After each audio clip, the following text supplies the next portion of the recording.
I, John Brown, am now quite certain that the crimes of this guilty land will never be purged away but with blood.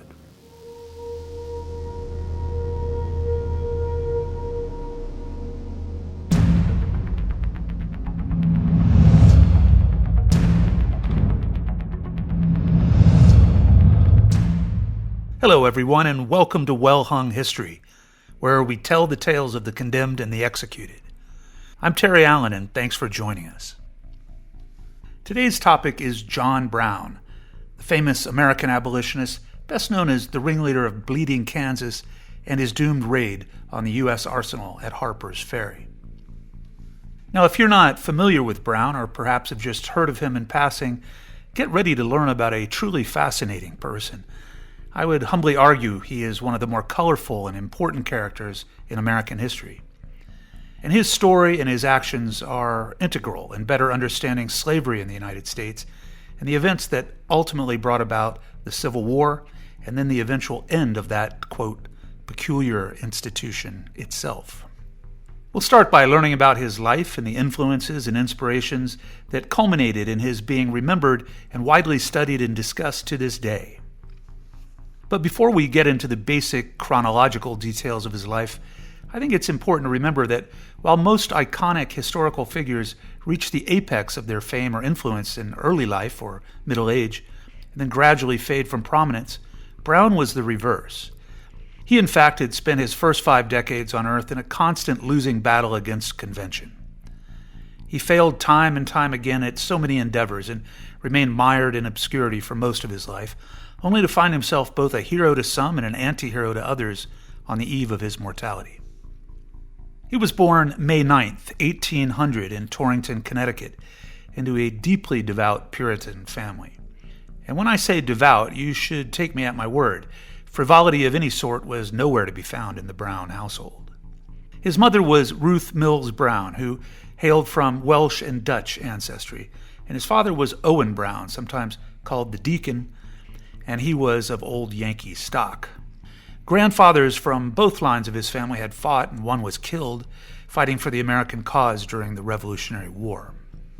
At the age of 5, Brown and his family moved to Hudson, northeast Ohio, where Owen Brown took over the management of a tannery there, which just happened to be owned by a certain Jesse Grant, father of the soon-to-be famous general and future president.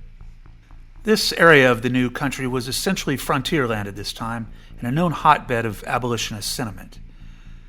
This, no doubt, played a pivotal role in the Brown family relocating there, as they had been staunch detesters of slavery for as long as anyone could remember. Very soon after ensconcing themselves in their new environs, Owen became very active in local affairs, particularly those that involved the slavery issue, and he offered his home as a stopping point for those escaped slaves heading north on the Underground Railroad. He also became a keen supporter of Oberlin College, noted for being the first college in the country to admit black students. He would later go on to be a trustee of that institution for about 10 years.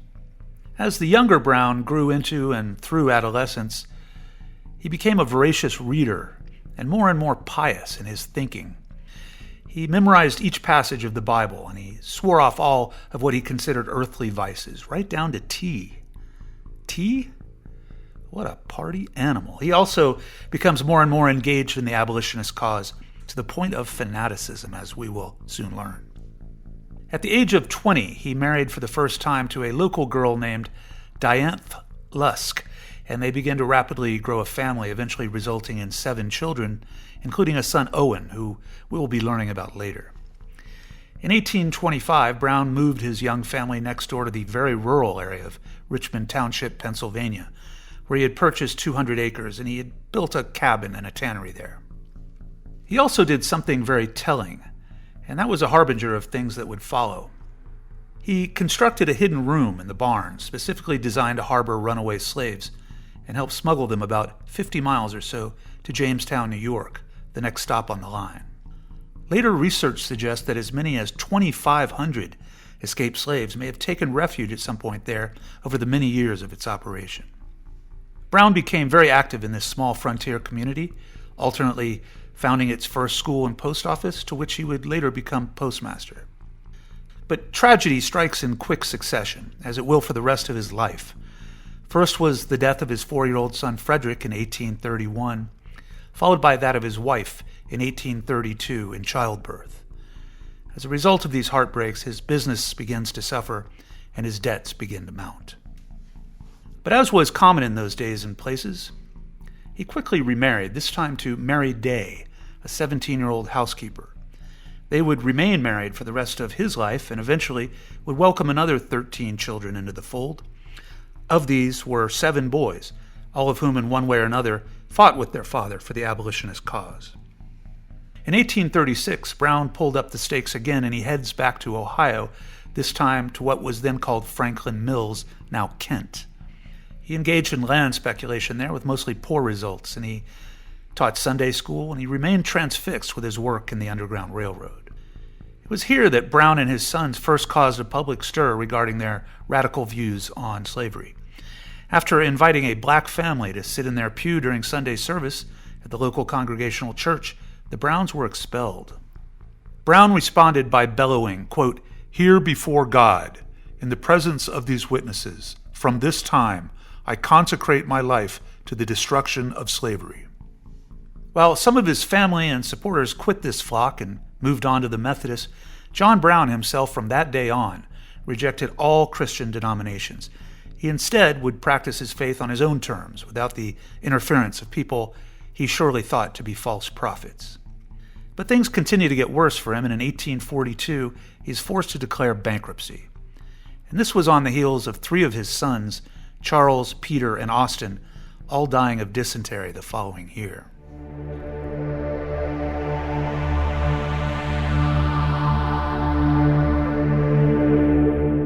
Broke and dejected, he moved once again, this time to Springfield, Massachusetts in 1846. He did so ostensibly to take work as an agent for the Ohio wool growers, but abolition is never far from his mind, and this city was particularly abuzz with abolitionist sentiment. In fact, its hometown newspaper, the Springfield Republican, was considered perhaps the most radical anti-slavery broadside in the land. In Springfield, he seems to have hit his stride, and soon after arriving there, his influence amongst more prominent nationally known abolitionists, such as Sojourner Truth and Frederick Douglass, grew very quickly, and his militancy on the matter at hand gradually began to find an audience for the first time. Douglass in his notes wrote that, quote, "From this night spent with John Brown in Springfield, while I continued to write and speak against slavery, I became all the less hopeful for its peaceful abolition." Brown's financial woes still dogged him, though, and after meeting the wealthy abolitionist Gerrit Smith, who will enter the show later, he decided to accept Smith's offer of $1 an acre for land that he owned in the absolute boonies of North Elba, New York, which is basically Lake Placid today. This place was so rural, in fact, that at this time it was known officially as Timbuktu, before eventually switching to its current name, North Elba. Smith had reserved this peaceful but rugged land as a sort of refuge and colony for escaped slaves, and Brown anxiously signed on to move his family there to aid this cause, which he did so around 1850. A footnote here, I've had the fortune of visiting this very picturesque place, which is currently run as a historic site by the state of New York. The odd part is that it sits directly next to the Olympic ski jump used for the 1980 Winter Olympics. And today it remains in use as a training center still for that sport. It's a bizarre juxtaposition, but if you find yourself in the Adirondack Mountains, you should definitely go check it out. Well, as we've seen, Brown never stays idle for long, and in 1856, this time, he, along with his son Oliver and son-in-law Henry Thompson, moved on to Kansas, not yet the Jayhawk state as it was still then a territory. And this move followed that of 5 of his other living sons, John Jr., Jason, Owen, Frederick, and Salmon, a year earlier. It was there, in Kansas, now in his mid-50s, that John Brown's name would be etched forever in American history. Kansas at this time was the powder keg of the slavery battle in the rapidly expanding United States, and Brown went there to light the match. Arriving at the outpost of Osawatomie, he quickly assumed de facto command of the abolitionist forces that sought to ensure Kansas' imminent entry into the Union as a free state. Tensions were tight, and things came to a head on April 26, 1856 with the so-called sacking of Lawrence by pro-slavery men known as border ruffians. Most of these guys were loosely organized vigilantes from across the border in pro-slavery Missouri. This event, along with the brutal caning assault of Charles Sumner by Preston Brooks on the floors of the U.S. Congress the next day, sent the already unbalanced Brown into a full rage that he doesn't waste any time in exacting his revenge. On May 24th, Brown and 4 of his sons and 2 others set out in the night and appeared at the cabin of a known pro-slavery man named John Doyle. They forced him and 2 of his sons outside and interrogated him about his beliefs on the topic and whether or not he had played any role in the sacking of Lawrence. Dissatisfied with his responses, the 3 were dragged to a nearby creek and slashed to death with broadswords by Owen and Frederick, and finished off with bullets to the head by the old man. Next, the marauding murderers turn up at the home of Allen Wilkinson, he too a slavery supporter, and his fate was to be the same as the Doyles. Finally, after fording the Potawatomi River, they reached the residence of another neighbor and slavery proponent named James Harris, who happened to be hosting 3 other pro-slavery militants, William Sherman, John Whiteman, and Jerome Glanville. But the man they had sought most was Sherman's brother, Henry, known as Dutch Henry, who had boasted openly about his role at Lawrence, but he turned out not to be at home when the gang came calling. Each of the 4 that were present were interrogated at the point of a sword, but for some reason all but William Sherman were freed. He was taken to the shores of the creek and hacked to death. The murder of these 5 men, forever known to American history as the Potawatomi Massacre, would turn out to be just the opening act in a protracted series of clashes that were to take place over the next few months, referred to as Bleeding Kansas.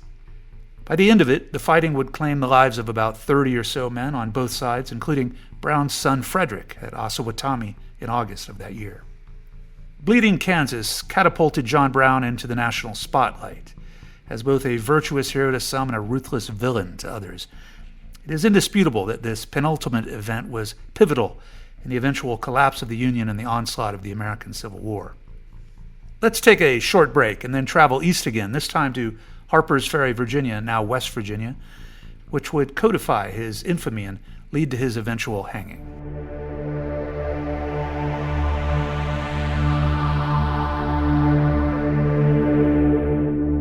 Though it can't be pegged down to one particular date or a particular epiphany or revelation, it has long been known that Brown had plotted a wider slave revolt to free his brothers and sisters in the South from human bondage. And he said as much on numerous occasions to friends and acquaintances throughout the years prior to his final and grandest raid at Harpers Ferry. Surviving family members, as well as many prominent contemporary abolitionist leaders, all later recalled him quite openly discussing such plans in various forums. Frederick Douglass heard him out for an entire day before concluding the idea was doomed from the start and would end up being a suicide mission. And he was most certainly correct on that one. Never lacking in hubris or self-righteousness, the Messianic Brown himself reportedly said that, quote, "A few men in the right, and knowing that they are right, can overturn a mighty king. 50 men, 20 men in the Alleghenies would break slavery into pieces within 2 years." After managing to escape the law in Kansas, he snuck back to safe turf in New England and New York, and there he attempts to parlay his newfound notoriety amongst the upper echelon of the blue bloods in the abolitionist movement. Over time, he struck his messianic magic with a group that would later be known as the Secret Six. These prominent men were not only intellectually aligned with Brown, they were to become his primary pocketbook for the looming insurrection. And there's another person that stroked a big check as well, and we'll mention her, yes, her, shortly. Now, who were these Secret Six? They were as follows: Samuel Gridley Howe, a doctor and lifelong social reformer; George Luther Stearns, an industrialist and real estate tycoon; Franklin Sanborn, a journalist and historian; Theodore Parker, a transcendentalist and one of the most famous and controversial ministers of his time; Thomas Higginson, also a minister and eventually colonel of the first federally recognized black regiment of the Civil War; And then there was Garrett Smith, who we've mentioned earlier, Brown's old friend who had supported him in Kansas and now would do so again. Smith was a complex but unpretentious man who possessed massive wealth, most of which he distributed freely to endless reformist causes throughout his long and very fruitful life. Quick plug here, we're planning to devote a whole episode to Smith in an upcoming podcast in the works called Lost and Unfound. He's a really fascinating character, and we encourage you to take a listen to that one when it becomes available soon. One more person to mention here, though she doesn't usually get the credit, is the aptly named Mary Ellen Pleasant, another quixotic figure who was probably the first self-made black female millionaire in American history. She spent her life mostly below the radar and lived very frugally, and described herself as, quote, capitalist by profession and abolitionist by trade. I love that. She was also probably the biggest spender in supporting the raid, giving Brown $30,000 or over $1 million today. She later said that supporting the raid was, quote, the most important and significant act of her life. The lion's share of the funds needed to launch the raid now raised, Brown began to barnstorm far and wide in search of recruits. Simultaneously, plans are afoot to procure the necessary weaponry, which was to be sent to a stash house at a Maryland farm. A little more on that later. He attended an abolitionist convention along with Harriet Tubman at Chatham, Ontario, where roughly one-third of that town's inhabitants were escaped slaves. And he recruits some mercenaries there, including John Henry Kagi, a veteran of Bleeding, Kansas, whom he would soon name his Secretary of War, and a 27-year-old English-born failed writer named Richard Relf. He was to be the Secretary of State. All told, Brown eventually recruited just north of 20 fellow conspirators to join under his command at Harpers Ferry. Now, this is a pretty small number. And they broke into roughly two groups, those that were known to him and fought alongside him at Bleeding, Kansas, and those that he met rather randomly during his frequent and voluminous travels throughout the country.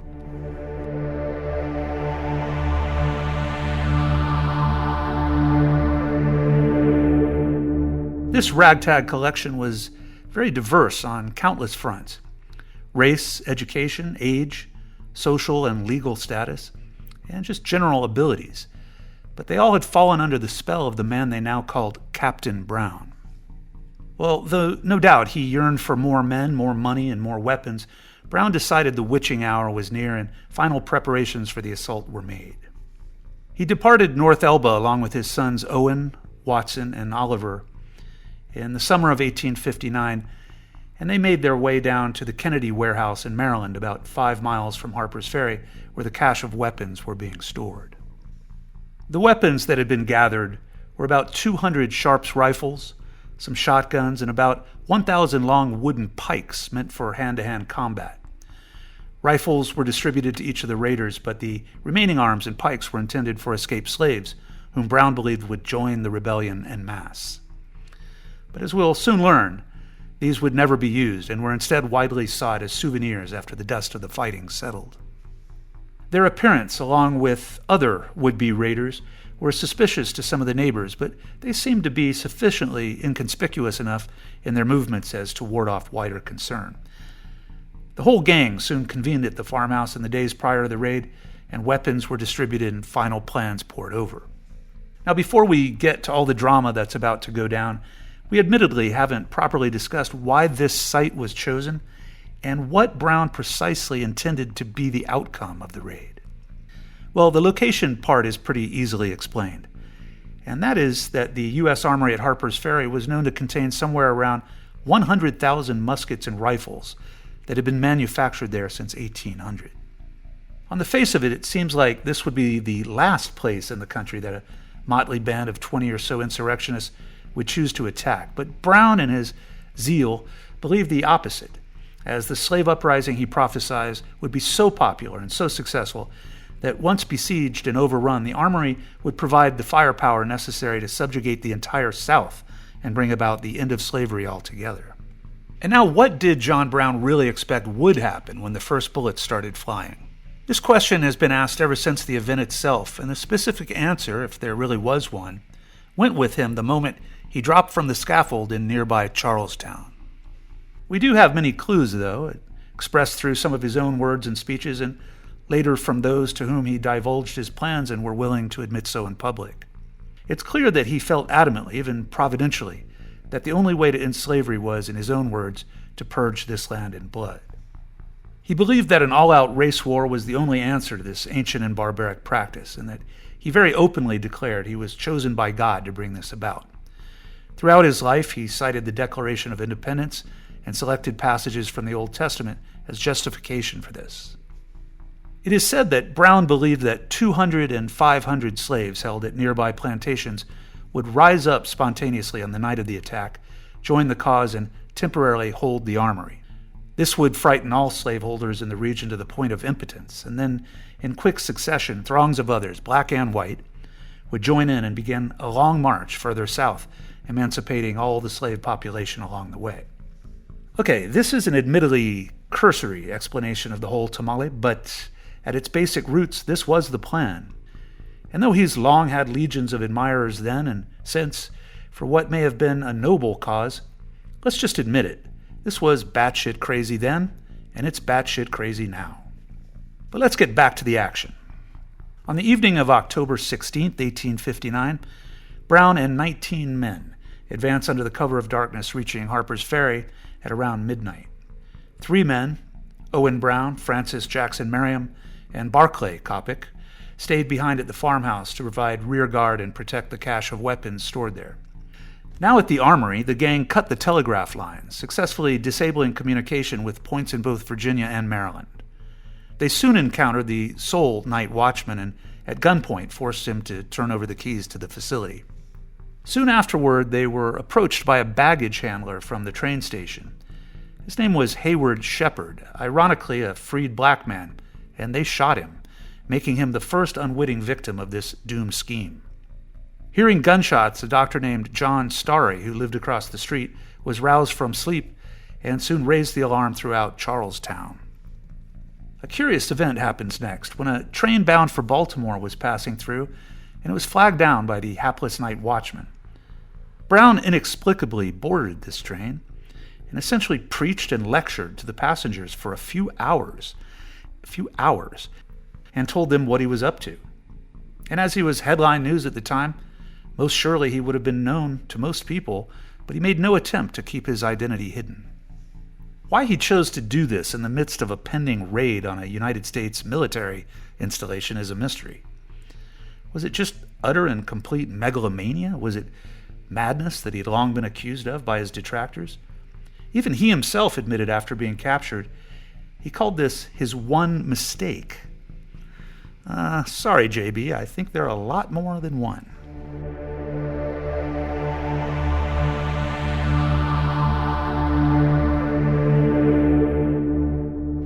Despite the telegraph lines being snapped, word of this disruption eventually reached Baltimore by dawn. As work crews steadily arrived for their shifts, they were taken hostage one by one and held in the engine room of the armory. Brown told them that by noon there would be 1,500 armed slaves joining him and his crew, so get ready. Well, as noon approached, it wasn't escaped slaves that arrived. It was great numbers of hastily formed volunteer militia groups from Charlestown and Harpers Ferry and the surrounding areas, and these men quickly surrounded the installation and demanded the rebels surrender. As the armory was situated on a peninsula and now besieged in all directions, there was no possibility of escape, and so the brigands barricaded themselves inside the most fortified building in the complex, that being the firehouse. Over the next few hours, regular gunfire was exchanged, but the militia were said to be as inept, or even more so, than the rebels themselves, and 4 of them, including the mayor, were shot and killed. But the end is nigh, and Brown sent one of his men, Aaron Stevens, and his own son, Owen, out with a white flag. But Owen was shot and killed, and Stevens was taken prisoner. 2 other raiders were soon killed. Charles Lehman, who made a desperate and quite pathetic attempt to escape by swimming across the Potomac, but he was shot even before he even got started. And also another of John Sr.'s sons, Oliver, was shot through one of the windows, and he bled to death at his father's side. The whole botched episode was universally mocked when it happened and was referred to as a, quote, broad and pathetic farce in the press. President James Buchanan called up a detachment of roughly 100 Marines who arrived on the scene later that evening. Soon afterward, none other than General Robert E. Lee, then pretty much unknown, appeared to take control of the chaotic situation. Lee was joined by his aide-de-camp, and also soon-to-be famous Jeb Stuart, who approached the firehouse under a white flag and urged Brown to surrender, promising him and his remaining band safety if he did so. Not so surprisingly, he rejected this entreaty, and so upon Lee's orders, the Marines stormed the firehouse. After initially failing to break through, they eventually employed other methods and forced their way in, bludgeoning and beating the bloodied, beleaguered few that remained alive. The 7 survivors from the firehouse were taken into custody and interrogated. Over the next several days, the badly ailing Brown was questioned and interviewed on countless occasions, many conducted by men of very high ranking, including governors and congressmen from Virginia and surrounding states. And what's so confounding about these exchanges is the kind reviews of the man that had been so reviled. It seems that despite his murderous misdeeds, Brown did have a countenance to him that left almost all in his presence spellbound. I hope I'm not going overboard here, but I'm conjuring Grigory Rasputin as that rare character that seemed to possess certain powers of persuasion over those that had every reason to despise them. News of the raid brought predictably fawning and romanticized reviews in many circles, but what's really astounding again are the recollections of some of those who would have been his dire enemies. Virginia Governor Henry Wise, himself a slave owner who signed John Brown's death warrant, spent hours talking to him, and when finished, he called him, quote, "the greatest man I ever saw." Now, this is from a slave-holding, slave-defending governor of Virginia. Quite stunning. And a congressman from Ohio, Clement Vallandigham, also known to be a fierce opponent, said, quote, "Captain John Brown is as brave and resolute a man as whom I have ever made the acquaintance." Even the future assassin John Wilkes Booth, who attended Brown's hanging in person, was known to have remarked regularly to friends of Brown's fearlessness and unyielding strength in his convictions. Well, speaking of convictions, Brown was swiftly convicted of treason, murder, and inciting slave rebellion. I think we can all agree this was all true. And he was sentenced to hang on December 2nd of 1859. En route to the gallows, he handed his final words to his jailer, John Avis, who had befriended the old man during his captivity. And they read in part, "I, John Brown, am now quite certain that the crimes of this guilty land will never be purged away but with blood." This concludes the latest episode of Well Hung History. Run away and cry now, but before you do, make sure to subscribe and leave us a killer review. Find us on Spotify, Apple Podcasts, YouTube, and all the rest. New episodes drop regularly. Tom Payne Productions, all rights reserved and preserved.